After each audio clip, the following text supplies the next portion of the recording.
Good morning, good afternoon, or good evening, everybody, wherever you are. Welcome back to the third installment of the CCS 101 webinars. We're thrilled to have you back to warm and sunny Washington, D.C. It's a great day to talk about CCS policy, and we have four really excellent experts who all happen to be my friends. So that's really exciting when you can do that, to talk here about CCS policy. We are going to start with Suchi Talati, who is the Chief of Staff in the Office of Fossil Energy with the Department of Energy. Suchi, welcome. It's wonderful to have you. Suchi's having a little bit of trouble with the camera, but hopefully we'll get that sorted out here, but we can hear her just great. Suchi's going to be followed by Lee Beck, who is the International Director of Climate Change at the Clean Air Task Force and also a Global CCS Institute alumna. So welcome back, Lee. It's great to have you. Lee is going to be followed by Jenna Lococo, who is a policy analyst at ClearPath. Jenna, we're thrilled to have you here. And then rounding it out, we're going to finish with Shannon Hike-Williams, who is the Director of Climate and Energy Policy with the National Wildlife Foundation. So I know that all four of you are very busy. Again, thank you so much for being here. We're thrilled to talk about policy. So I just want to start off by highlighting a little bit about policy sort of background that the Institute's done. So we just published a brief recently called Surveying the U.S. Policy Landscape in 2021. And in this brief, we talked about introduced a concept which others use as well, the three pillars of CCS policy. And these can be described as buckets or legs of a stool, any way you want to use this analogy, but thinking about sort of the different categories of CCS. And you can start with research, development, and demonstration, RD&D. Market development is another pillar that sort of supports the entire ecosystem of CCS development. And then infrastructure is the third category that's really easy to think about how CCS policies fit into the overall ecosystem of deploying CCS. So we think of them as pillars because they support, again, the entire ecosystem. And so RD&D, markets, infrastructure, you need all of them in some sort of form. And some of them have been developed in the US more than others. Internationally, it's the same thing. But they need to work together, and they help us get an industry that's really humming to fight climate change the way we need it to. And then just a really brief timeline of enacted US CCS policy, which I think is helpful when we're thinking about sort of CCS policy in general in the US, what's been done. So the DOE started its research and development program back in 1997. The first CCS project started in 1972. So the RD&D program began in 97. And then in 2005 and 2007, there was a really big 10-year roadmap authorized for the DOE's research and development program. In 2007, a lot of big demonstrations were authorized, which then were built over the next really decade. After the 2009, the American Recovery and Reinvestment Act funded a lot of the CCS demos that were authorized in 2007. And so those were proceeded to be built from 2010 to 2018. And then in 2018, 45Q was redone to its current values of $50 per metric ton captured and stored in saline formations, 35 for utilization functions. And then just last year, at the end of the year, the Energy Act authorized big new funding levels. And then in 2021, a few months ago in January, the 45Q final ruling was done by the Treasury Department and IRS. So with that, I'm going to turn it over to Lee Beck. And I will just say that this webinar is being recorded. We will post it up on our website, and please use the Q&A function at the bottom of your screen to ask questions. We will hold on questions until the end, but we will try to get to as many of them as we can. So with that, I'm going to stop sharing, and Lee, please take it away. All right, thank you, Matt. 1 second, I'm going to try sharing my screen. No, excuse me, I'm sorry. Suchi, please take it away. My bad, I apologize. Suchi, we're going to start with you. Please take it away. Thanks so much, Matt, and good morning, everyone. Thank you so much to the Global CCS Institute for giving me this opportunity to speak with you all about the role of CCS in the Biden administration's plan to meet the climate challenge that we face today. First off, I just want to start with saying that there is no greater challenge than the climate crisis. President Biden has laid out the boldest climate agenda in our nation's history, and we plan to advance an equitable, clean energy economy and achieve net zero emissions by 2050. The Department of Energy is a crucial player in meeting these goals. And so I'm planning on chatting with you all today on how CCS policy broadly works in the federal government, but more specifically in the Department of Energy. By way of background, I'm the Chief of Staff of the Office of Fossil Energy at the department, and I started on January 20th. So DOE has long provided the scientific and innovative solutions to meet the nation's biggest energy challenges, and that has never been as clear as it is today. DOE is tackling the climate emergency head on in this administration. Our program offices and 17 national labs research, develop, and deploy the clean energy tech of the future, including battery storage, renewable power, EVs, but most relevant here, carbon capture. DOE also can use its expansive load authority to invest in American companies who are at the cutting edge of clean energy tech and manufacturing. DOE coordinates across the federal government to deliver on the administration's climate priorities, including procuring carbon pollution-free electricity and leveraging DOE's scientific strength to engage the best available research and science to combat the climate crisis. Our agency takes policy initiatives off the drawing board and makes them into real-world solutions. But an important question first is, how does public policy become reality?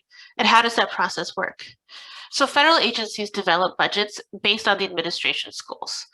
The White House then submits its budget to Congress, including every agency's detailed request. For this administration, that detailed request is currently in progress and will hopefully be released soon. At the same time, Congress also moves to authorize specific programs, which can be aligned with the president's budget or based on their own policy agenda. Authorization is legislation that can establish, continue, or modify an agency or program for an indefinite period of time. In other words, authorization means Congress is saying that money can be spent on a given item, but not necessarily that it will be spent. Congress then must pass legislation that gives federal agencies that legal authority to spend the money. So that legislative language is in appropriations bills that gives agencies permission to spend the money that was authorized. Those appropriation bills must be renewed every year to keep federal agencies and programs operating. There are 12 subcommittees. Most relevant here is the Energy and Water Subcommittee that oversees DOE. After that, appropriation bills are submitted by the 12 House and Senate appropriation subcommittees to their respective chambers for a vote, and hopefully, and sometimes not often, but for adoption. The president's FY22 congressional budget request, which, as I said, will be released in the coming weeks, will clarify how much DOE is seeking to fund the department's mandate, and will also describe how much we are looking for specifically in the Office of Fossil Energy. That budget request is built upon the administration's priorities for the Office of Fossil Energy and the areas where we can help bolster the most promising and needed RD&D. That budget request for the next year brings me to where we stand today. All agencies are part of the president's budget, but as an agency that focuses on RD&D, DOE receives a pretty large chunk. And looking at specifically this year, in the first month of the Biden administration, DOE has already announced over $1 billion in new funding for opportunities, grants, and awards for projects that are focused on net zero emissions by 2050. So when DOE has its funds, it makes known its funding intentions with what are called funding opportunity announcements, known as FOAs for short. These are publicly available documents. They could be program announcements or requests for applications, notices of funding availability, solicitations, and they have many different names across agencies and within DOE. In these FOAs, DOE describes the type of project to which it wants to award discretionary grants or cooperative agreements. To give you some relevant examples, in FE, we announced $110 million already this year for carbon capture, critical mineral recovery, and also geothermal energy projects that directly support job creation in coal communities impacted by changes in the energy economy. We believe in a transition for those communities that is vitally important to our mission. Interestingly, for one of our FOAs this year, we've also added important environmental justice requirements in some of our funding announcements to ensure that these are taken into account when thinking about larger scale projects. One of the most important technologies that we are going to fund going forward is carbon capture and storage. DOE is a global leader in R&D of CCS, and FE, along with its industry and commercial partners, has long been at the forefront of researching and developing these technologies. Over the past several months, this office has announced several CCS-related FOAs, including funding for technologies to decarbonize the natural gas and industrial sectors through large-scale pilot carbon capture technologies directly coupled to storage, which helps minimize risks when it comes to point source carbon capture. Going forward, we really want to take carbon capture out of its silo and leverage some of the work that's already being done by the carbon management team and FE and expand the potential of CCS. We want to pivot to focusing on deployment and demonstration of low carbon products like cement and concrete, steel, paper, fuel, and other important products. It's also important to recognize the investments we made in CCS on coal in the past that can be leveraged. For instance, some of the same technologies for capturing emissions from coal-fired power plants could also be used for capturing CO2 from natural gas or from emissions in the industrial sector, like cement and steel production.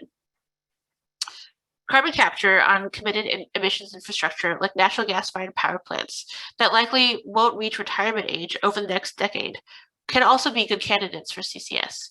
And we're exploring the deployment of these technologies on natural gas systems, in addition to regional opportunities like co-fired with biomass waste, where supply chains are sustainably sourced. In January of this year, the National Carbon Capture Center announced the, quote, first fire of its new natural gas infrastructure, paving the way for first test reruns of carbon capture technologies using actual natural gas-derived flue gas. Commercial deployment of CCS is essential to meeting our climate goals.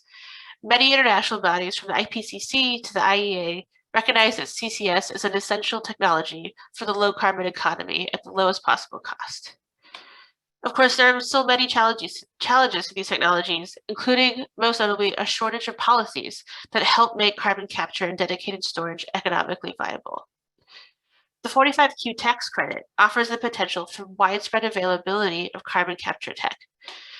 This credit creates the incentive for expanding storage of CO2, and we are also very excited about the expansion of the credit in the American Jobs Plan to make 45Q as successful as possible.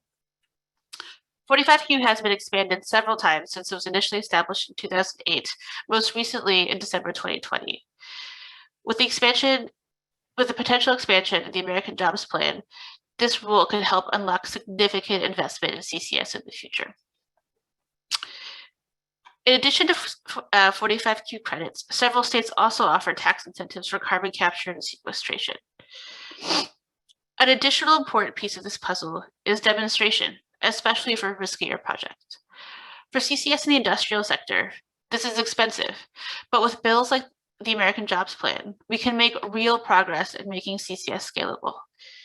AJP includes funds for 15 decarbonized hydrogen demonstrations, in addition to 10 pioneer facilities that would demonstrate carbon capture retrofits for steel, cement, and chemical production facilities. And this would be done all while ensuring that overburdened communities are protected from increases in cumulative pollution. It's really only through increased demonstration and learning by doing can we really drive down the costs of CCS. Moving forward, to achieve net zero, we're also going to need carbon dioxide removal approaches that permanently remove CO2 from the accumulated pool of CO2 from the atmosphere. And that's where our direct air capture initiative can play an important role. Separating CO2 from the atmosphere has aspects that overlap with point source capture, both in terms of chemistry and the separation processes. So we're leveraging a lot of the work that we've been doing on CCS for the last 2 decades to help move direct air capture forward. Our DAC initiative is part of a broader DOE effort to help develop tech that captures carbon emissions directly from the air. And we've already released about $40 million in DAC R&D this year. DOE's carbon capture program at the National Energy Technology Lab, or NETL, is also conducting R&D activities on advanced carbon capture tech that has the potential to provide step change reductions in both costs and energy requirements. So really, at the end of the day, we're excited to pursue these important technologies to ensure we can reach our net zero goals in a just and sustainable way.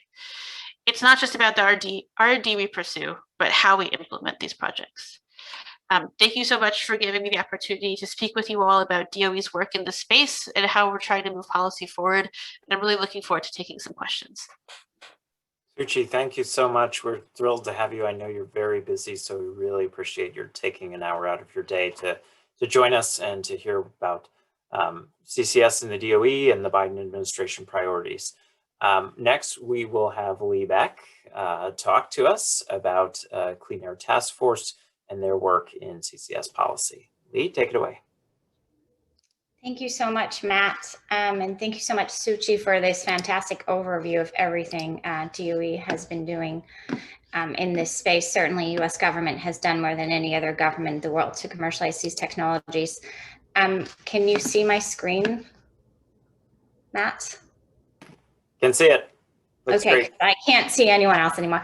Well, thanks everyone for joining us for this really important event today. It's really an honor to be here and to talk a little bit about our work in carbon capture. At the Clean Air Task Force, we're an environmental organization. We were started about 25 years ago in the US to reduce pollutants from power plants and have really developed into a global climate advocacy organization focusing on next generation clean energy technologies. So carbon capture is one of our work streams. We have a big carbon capture team consisting of geologists, policy experts, technical experts, but we also work on issues such as hydrogen, geothermal, nuclear energy in the US context, and methane pollution.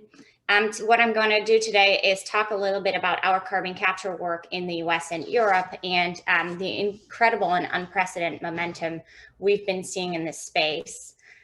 Just to give you a little bit of an overview of how Clean Air Task Force really thinks about energy systems decarbonization. So from our perspective, we're looking at a carbon energy intensive system where we have multiple carbon emissions throughout primary energy production. And when you're looking on the right side, we're looking at a decarbonized energy system where we're really looking to decarbonize the two main vectors of energy, and that is electricity and fuels into zero carbon fuels and zero carbon electricity. So you can see carbon capture from our perspective is incredibly important to reduce process emissions from industrial facilities like cement and steel, as Suchi already outlined, but also for the production of zero carbon fuels such as hydrogen.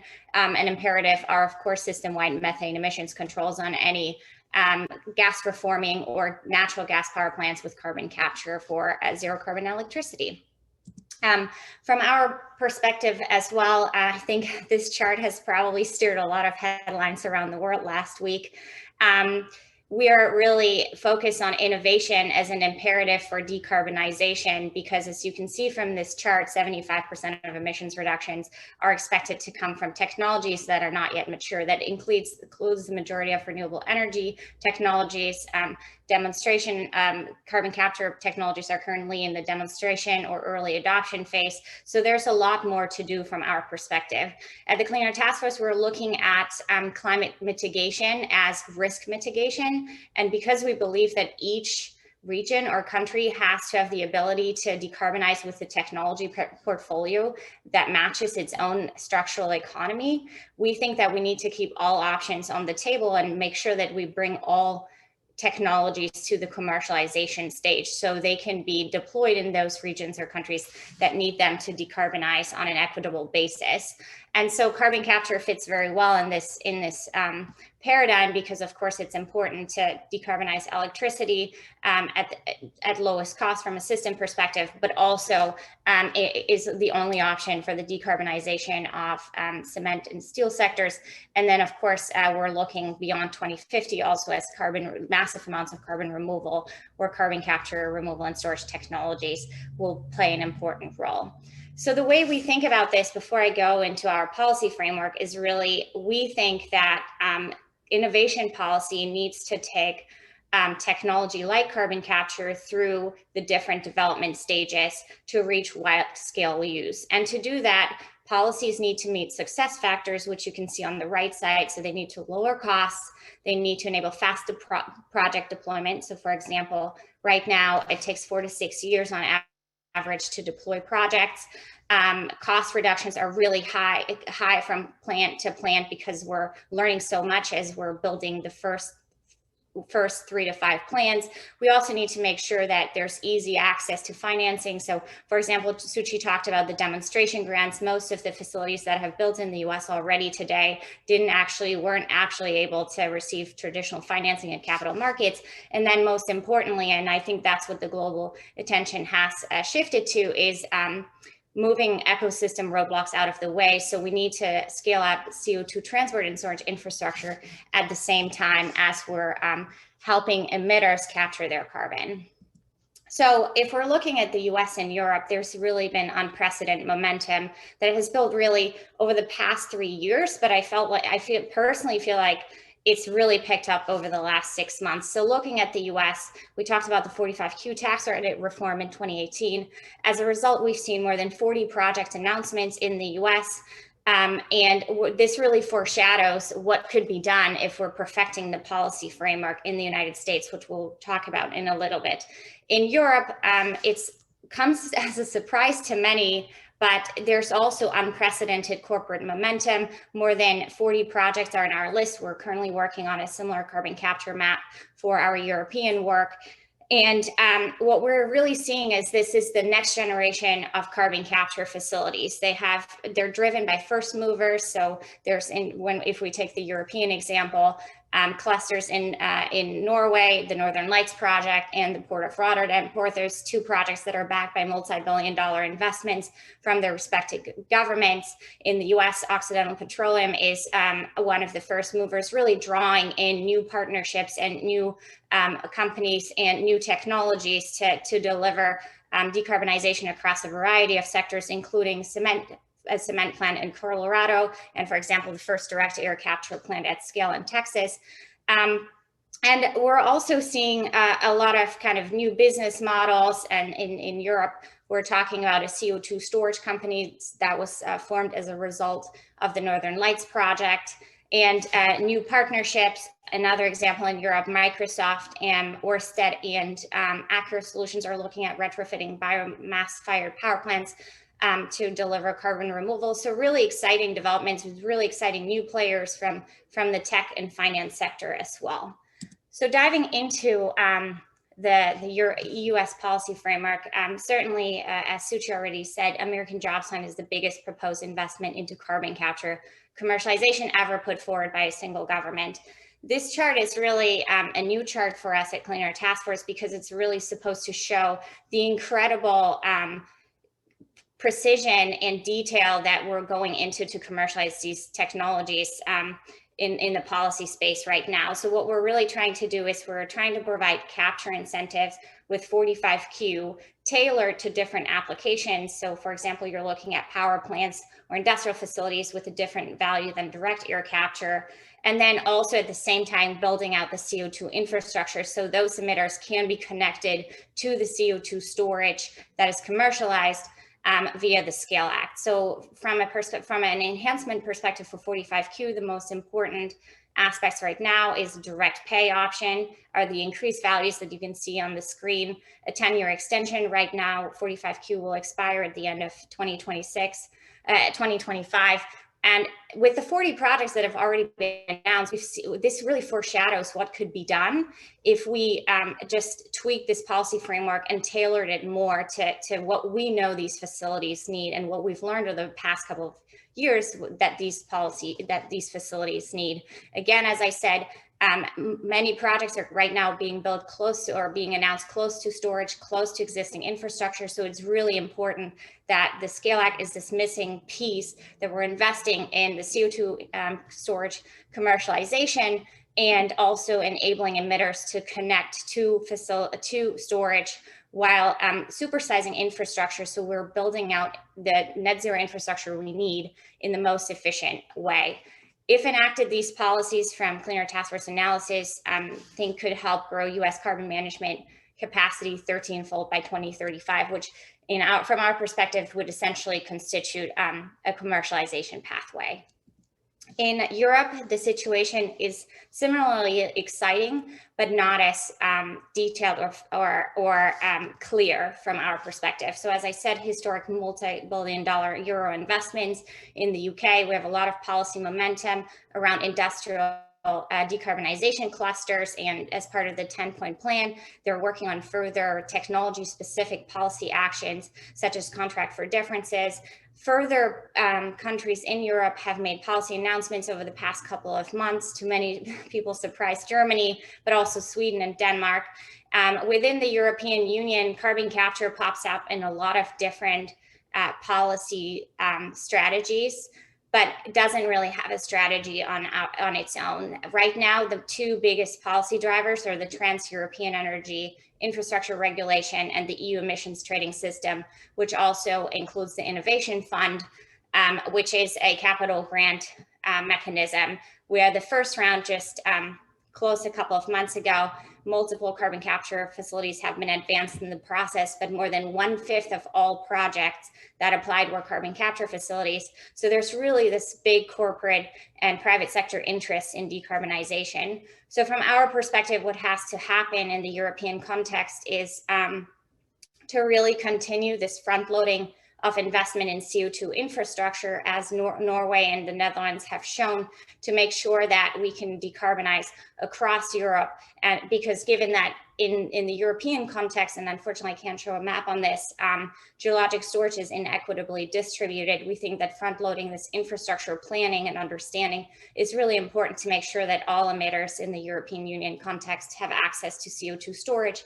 At the same time, we would like to see technology-specific capture incentive similar to 45Q, would probably not be a tax credit, but something like a contract for differences within the Innovation Fund that also delivers on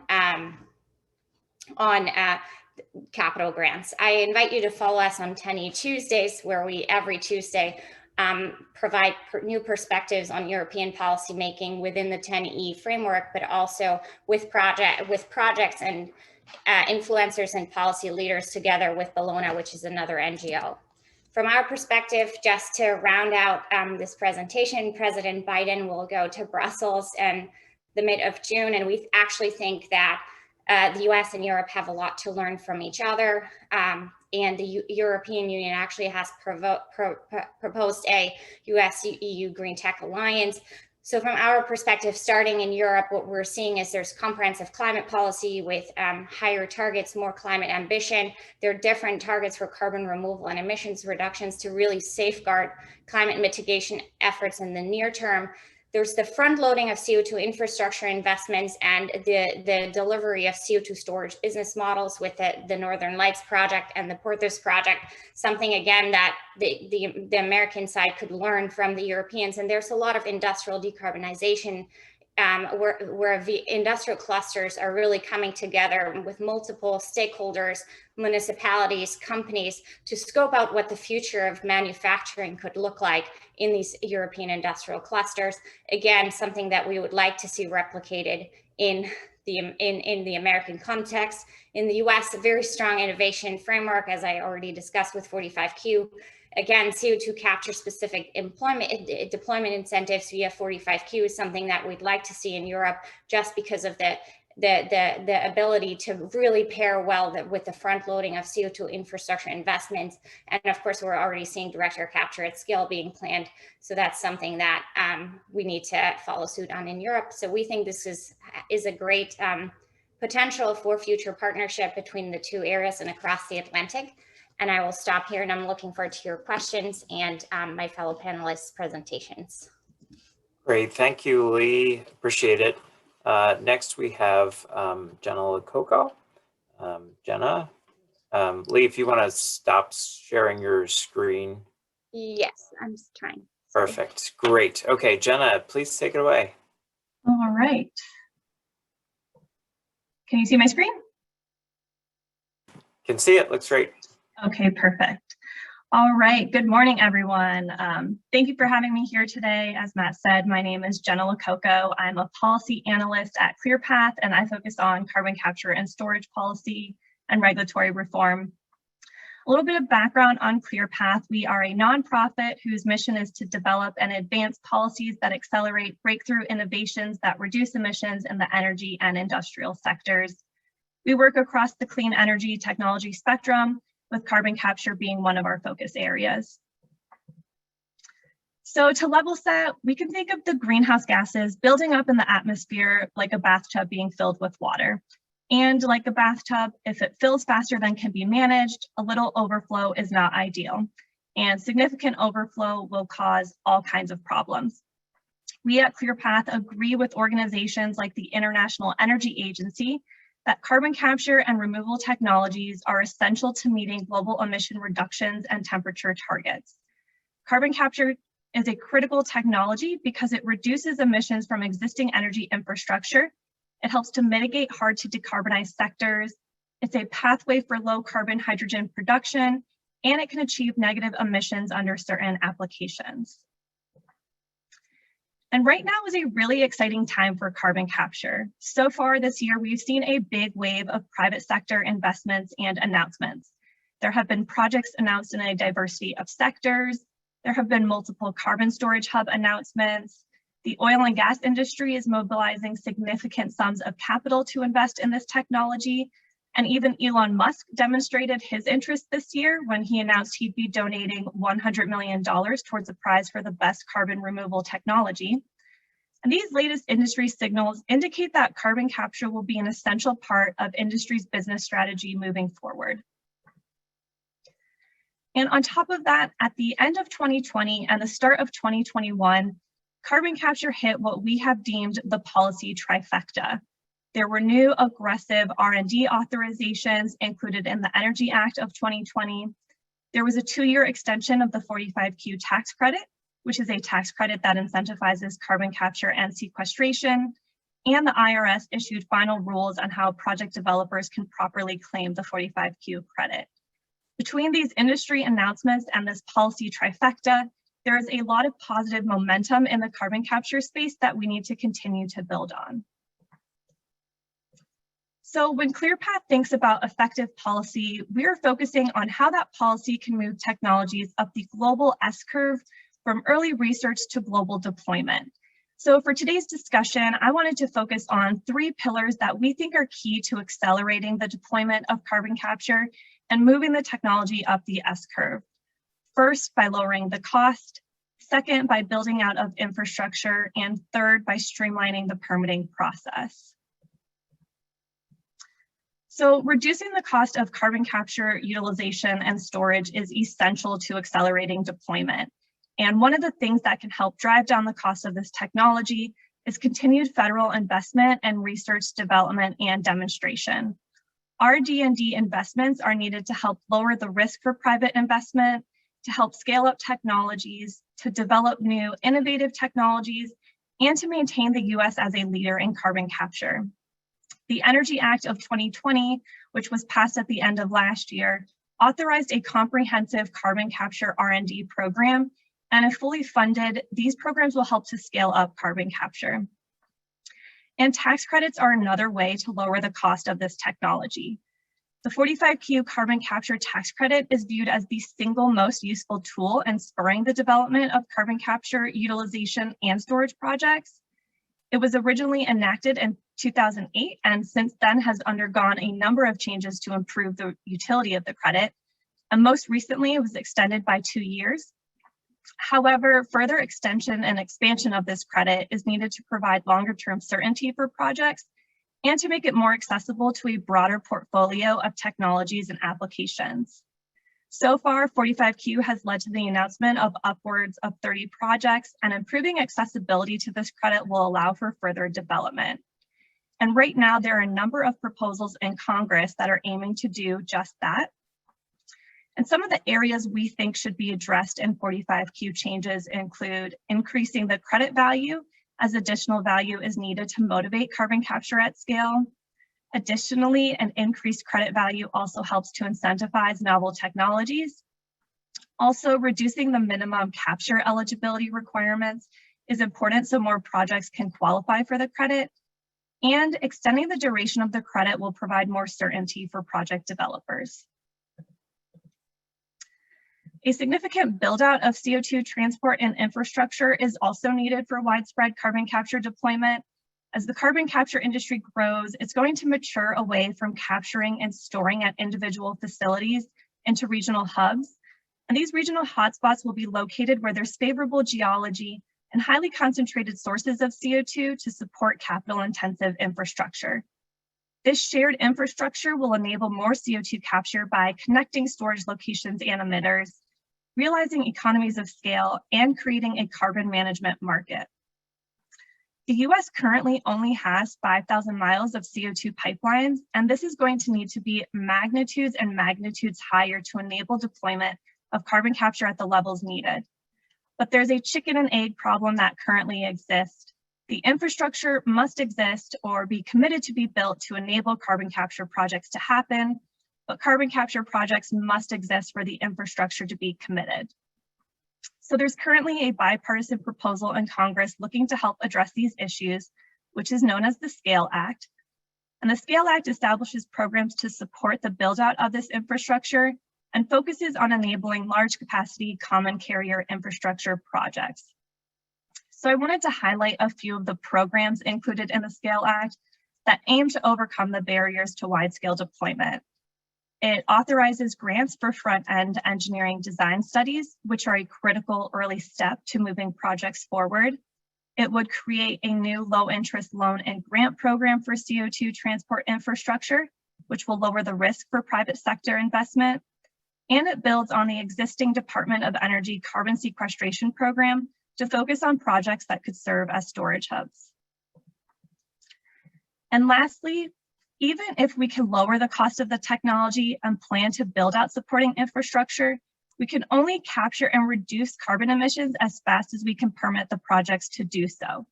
The permitting process needs to be shortened so developers get to a yes, or importantly, a no, faster. And the main avenue for the permitting of carbon storage facilities is through the US EPA's Class 6 permit within their underground injection control program. And this permit has created many challenges for cost-effective deployment of carbon capture. Within the program, there are 6 classes of injection wells, and the Class 6 wells are for the injection of CO2 into deep rock formations for long-term storage. Even though this program has been in place since 2010, only 2 Class 6 wells have ever been permitted for injection, and the typical permit application processing time was 6 years for both of these projects. This timeline is a significant barrier to develop storage capacity at the rate needed to capture CO2, as well as for projects trying to take advantage of the incentives provided by the 45Q tax credit. So there are a number of improvements that we think can be made to the Class 6 program within the existing framework to streamline the permitting process while still ensuring protection of drinking water and the environment. Additionally, with the amount of projects in the development pipeline, it's important that EPA has additional resources to handle the volume of expected permits and decrease overall permitting timelines. And many states are also looking to develop and implement their own programs due to the long federal permitting process. Enabling states to have primacy, meaning primary responsibility for the program, will further accelerate deployment as states are better suited for implementing the Class 6 program. So that concludes my presentation. I look forward to answering any questions anyone has during the Q&A. Thank you. Great, thank you so much, Jenna. I would just like to point out, by the way, that this is Jenna's first webinar panelist presentation, so you just did a fantastic job. Thank you, Jenna. And lastly, we have Shannon Hike-Williams with us. We're so pleased to have her. She's the Director of Climate and Energy Policy at the National Wildlife Federation. Shannon, please take it away. All right, thanks, Matt. Thanks, everyone. Really appreciate the opportunity to be here with folks today to join this important conversation. And very excited to also have folks from around the world on this call. Really appreciate your questions that I already see coming in the Q&A. A little bit about us, as the National Wildlife Federation, we are driven to ensure that wildlife and people can survive and thrive in a rapidly changing world. So we really try to apply the lens of wildlife conservation to everything we do. Wildlife are in crisis, including 1/3 of species here in the US and nearly 1 million at risk of extinction worldwide. A lot of that's due to climate change, but also other stressors. And so we obviously feel the urgent need to act on this. And so given the pressing urgency of both the climate and wildlife crises, our view is that we think any technology or strategy that can produce both low or zero carbon energy, decarbonize industry and transportation, sequester carbon, or create a market for sustainable use of captured carbon should be on the table for investment and support. Certainly that includes some of the more obvious go-tos in the renewable energy space like wind and solar power, but it really does also include, in our view, a range of carbon capturing and carbon removal technologies, as well as, of course, enhanced natural carbon storage in forests and wetlands, farms, et cetera. And then also from our perspective, when we can identify those strategies that are good for workers, including those in communities that are affected by changing manufacturing or energy markets, we're especially eager to get involved and to lift up those solutions.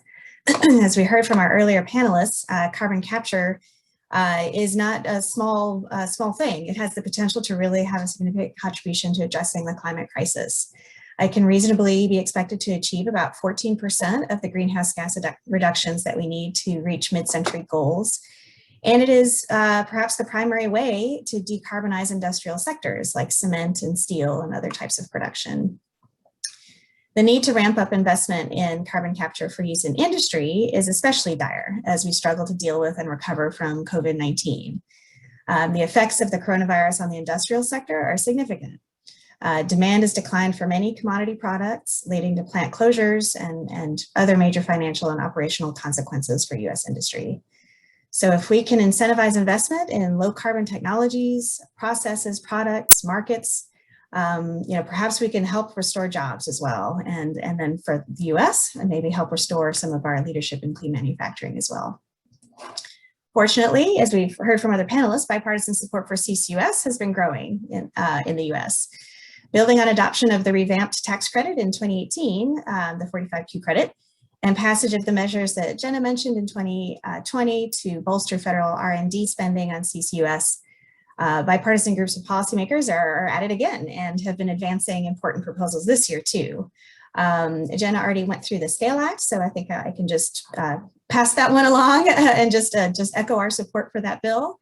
Also, a quick mention of another couple of examples in the legislative world here in the US, the Access 45Q Act and the Carbon Capture Utilization and Storage Tax Credit Amendments Act, both bipartisan bills that would, in slightly different ways, extend the 45Q tax credit and allow direct payment of that credit, which helps increase its value.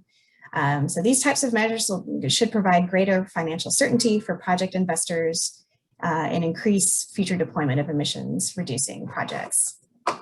And as we heard, importantly, from Shuchi and Lee, the President's American Jobs Plan includes CCUS as a fundamental strategy in meeting net zero emission goals, including improvements to the 45Q tax credit in industrial and power sector settings and for direct air capture, and also additional financing measures to CO2 infrastructure and storage, which we heard is so essential to making this whole enterprise a success, and also 10 major new demonstration projects to apply CCUS in different industries, as well as other features.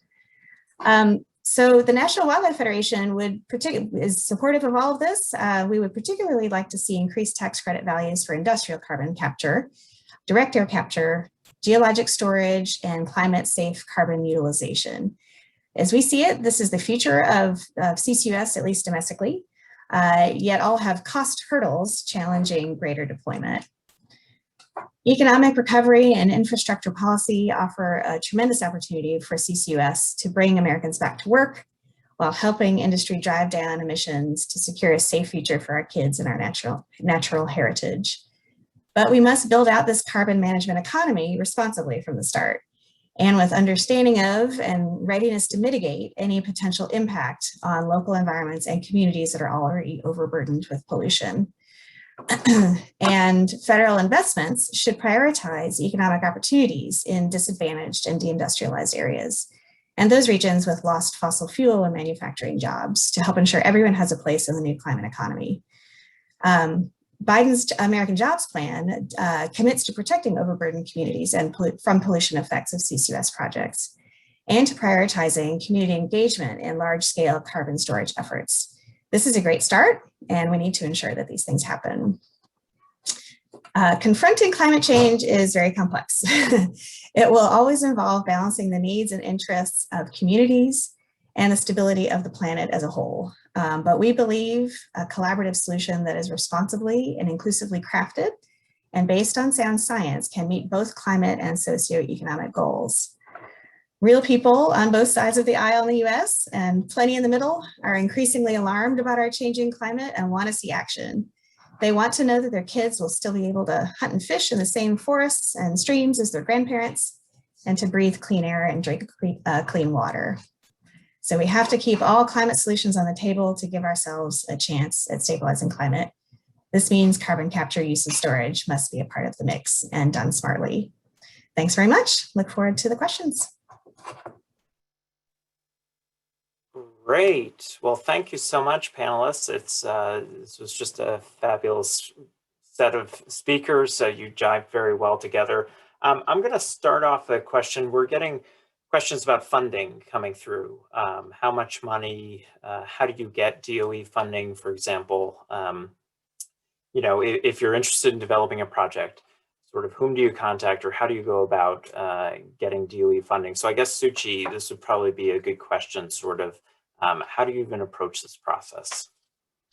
Yeah, I can imagine that, the federal bureaucracy is complicated and can be a little bit daunting, but there are a ton of resources on the DOE website on, for email lists and for instructions on how to be aware of funding opportunities and the process that one might need to go through to actually put together an application. So I can send you, Matt, some websites and materials that can be distributed for people to sign up, to make sure they have both the registration links, but also the broader websites that can help guide them through the process. That would be great. Thank you so much. So other questions, getting some questions about state policy, federal policy on CCS. Would anybody in the panel just like to comment on sort of how you go about, what are some of the differences between how the US states work with the federal government, parallel, how they worked in parallel, and whether different states, how much of an impact they can have on developing new projects and increasing CCS?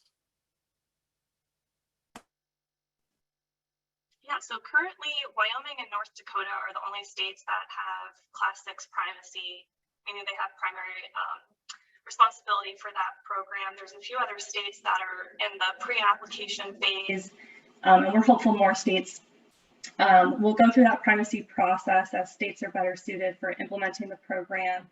And then quite a few other states have other regulatory frameworks in place, like CO2 trust funds to help with the long-term liability aspect. So it is really important for states to have their own regulatory frameworks since they just understand their geology and project developers a lot better. But there's certainly a collaboration with the federal government in terms of implementing that Class 6 program.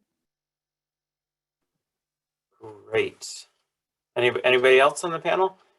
And Jenna, your volume was trailing off there a little bit, so just. Okay, great. So just another question came through about environmental justice, and wondering, this is very important that new facilities that we incorporate environmental justice into CCS. And so I guess just would like to hear all of your opinions on how we do that going forward, and really making these facilities fair and equitable. I can jump in really quickly. So I want to first say that, environmental justice is a huge priority for this administration. And we are, as we pivot to demonstration and deployment of these facilities, we want to ensure that we are building partnerships and building at locations where there is community engagement and agreement and excitement, right? We want to make sure that benefits are felt by communities and that the communities want these facilities and are addressing, the inequities that they have felt in the past, right? And so, we have to shift our approach when thinking about carbon capture. We have to, build out infrastructure with these considerations as a priority, which really hasn't been done in the past. And so, we have been in office for a little over 100 days, and we are already starting to integrate some of these considerations into our funding. As I mentioned during my remarks, a $75 million funding opportunity for CCS on natural gas and industrial sector facilities for just feed studies. We integrated environmental justice considerations, which asks applicants to write a summary of these implications of their potential projects. And the details of that are public, and I would encourage folks to go take a look. And this is just a really, really first step. And so I am excited to see how this administration, how DOE, and how the Office of Fossil Energy specifically is going to keep growing on these ideas. And just want to say that there's so much that we want to do, and we just haven't had that much time yet. So please keep an eye on it. And I can jump in too. I'll just add how much I appreciate that response, and I feel, and I think a lot of folks feel really encouraged by the level of commitment from this administration. It's hard work, certainly, incorporating environmental justice concerns and applying that lens to everything we do, and on something already so complex as climate change. But really appreciate folks like you that are really centering those important issues. And I'll just say, from a kind of an advocate perspective, and thinking of my fellow advocates on CCUS, and CCUS, I mean very generically to mean all kinds of things in that space, to include direct air capture, a little bit of shorthand, but I think that we would be greatly helped by incorporating, at minimum, principles of first do no harm. That was something underscored in the White House Environmental Justice Advisory Council report, or interim report, that was just released, I think, earlier this week. And then other things that Shuchi just mentioned, such as taking time to have that dialogue and build trust, and listening to local needs and concerns, especially any of those that might be stemming from legacies of pollution and other harm related to fossil fuel industries. But I think it's also, on the proactive side, providing more clarity about the potential benefits of carbon capture beyond just the climate, beyond this sort of abstract atmospheric carbon dioxide concentrations perspective. There's an opportunity to, for example, through CCUS, if done right, to help revitalize the Rust Belt or Appalachia and other regions of the country through the carbon management economy, as well as carbon capture itself. And we need to do a better job at painting that picture, while we also, of course, ensure through all appropriate study and monitoring that this new economy that we want does actually improve local environmental conditions and offer those opportunities.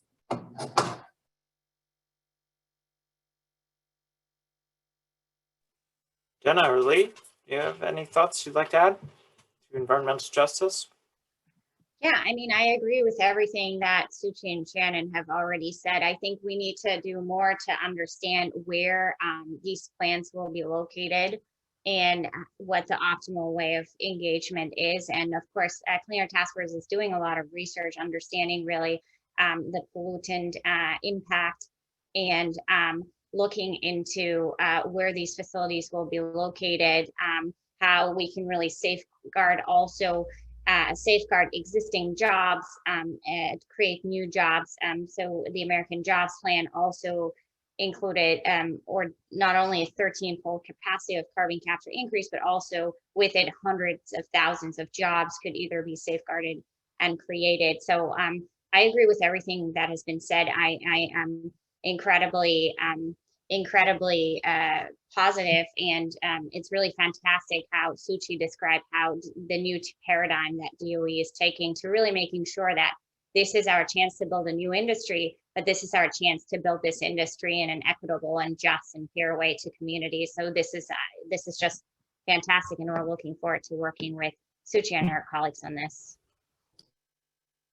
Great. Yeah, and the only thing I would add, I mentioned streamlining the permitting process, but obviously it's still really important to keep the stakeholder engagement as part of that. Accelerating a permitting process doesn't need to create any more risk to a community or the environment. So that's certainly still a very important aspect. Great. Okay. And final question I'll ask is just what's the biggest obstacle or obstacles you think policy-wise to deploying more CCS? So scientists are fairly clear that we need a lot of CCS in climate to fight climate change. So I guess sort of what can we do, and what's the biggest thing that needs to be overcome in the policy arena to get more CCS deployed around the world? I'm happy to jump in here. I think around the world, certainly a value on carbon to really make sure that, polluting is no longer free. But then also innovation, the way we look at it, we need to commercialize the technology with technology specific innovation policy today. So a carbon price isn't actually enough until we have commercialized the technology, reduce the cost, and then carbon prices or comprehensive climate policy can be the main driver. So from our perspective, we need both, but in the front and in the near term, it's really technology specific innovation policy. In the US context, it's really this willingness to have iterative and adaptive innovation policy. So innovation policy isn't one and done, like 45Q, just one 45Q and that will deliver it forever. We need to learn more about how these projects are being deployed and continuously tweak policy and deliver additional policy. So that's what President Biden has done with the American Jobs Plan. That's what Congress is doing by delivering 45Q bills, the SCALE Act. So that's really thinking about the full technology innovation policy spectrum right now. So then clean energy standards or carbon pricing or carbon markets can deliver the scale up once we've commercialized the technology. I just want to build on that. I fully agree with everything Lee said. And, in that kind of R&D and D spectrum, there are real challenges to getting the technology demonstrated so we can learn and have these second generation technologies. To put the budget in perspective, the FY21 budget for the Office of Fossil Energy was $750 million. Now, one demonstration for CCS, let's say for the industrial sector, it's in the hundreds of millions. It would be most of our budget. And so to actually have the funds to demonstrate and kind of really help projects that are in that riskier space, we need the funds to be able to, strategically choose those projects and push this technology forward. And I think that's really what the American Jobs Plan is pursuing. And so we would be incredibly, lucky and excited to start thinking about how to effectively demonstrate projects and to effectively demonstrate as many as possible so we can deploy as quickly as possible. I know we're running out of time, but I'll just echo really briefly the need for a carbon price, certainly in the US, a desperate need for one.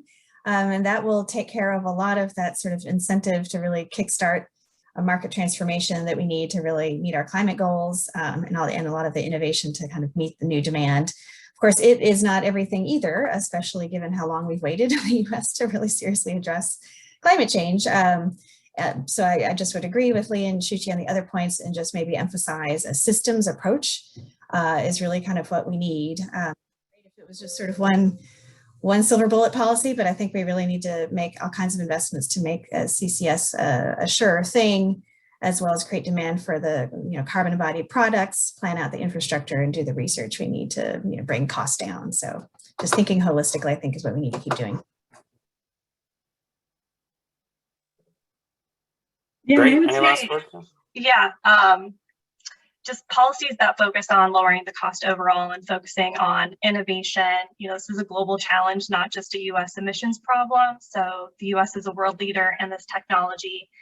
So it's important we continue to bring the cost down so we can deploy carbon capture all over the world, especially in rapidly developing countries. Great. Well, thank you so much to our panelists for showing up. I know that you're all very busy, but this has been a wonderful conversation. Enjoyed everything that you said. I've learned things. I think everybody has. Please see our website, our multimedia library. In the next week, we'll be putting the presentation up along with the slides. So look forward to seeing you at more GCCSI events. Thank you, everybody, for joining today.